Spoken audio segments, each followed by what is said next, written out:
Oke, Suprema dia customer komplain pagi sejuk ada bunyi sini, so kita cek. Start.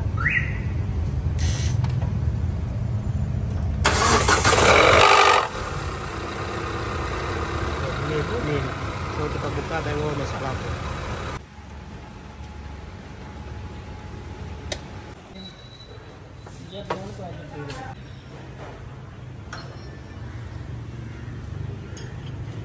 Sebelum ni customer dah tukar cam dan ni spasinya pun sama, itu equator, ini pun sama juga.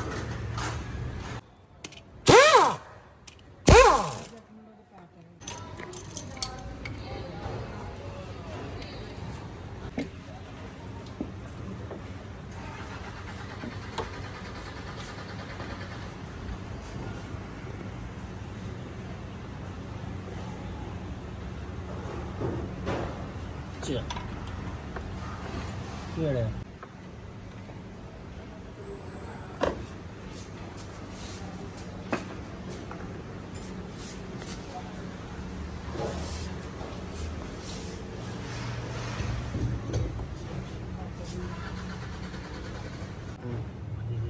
Ada putus.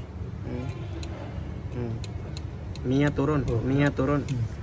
Ini rusak, Mia turun. Bunyi dari sini, ini punca dia bunyi. Ini Mia tak boleh turun sini, ini one way valve. Ini turun, Mia turun.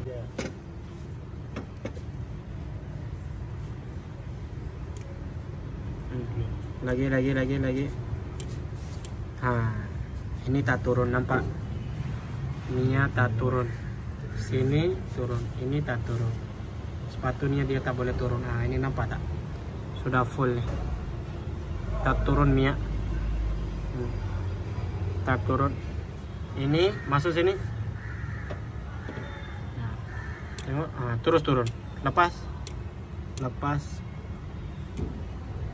Sudah turun. Ini rusak. Ini oke.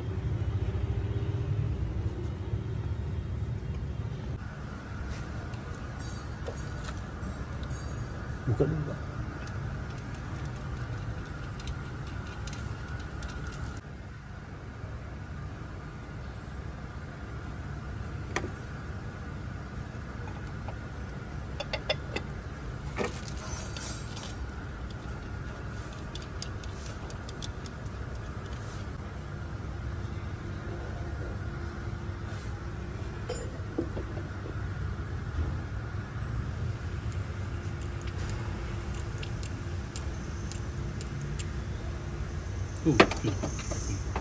Dia kalau minyak jatuh Pada tukar dah ini.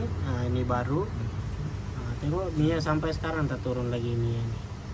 Nampak? Tak turun lagi Mia.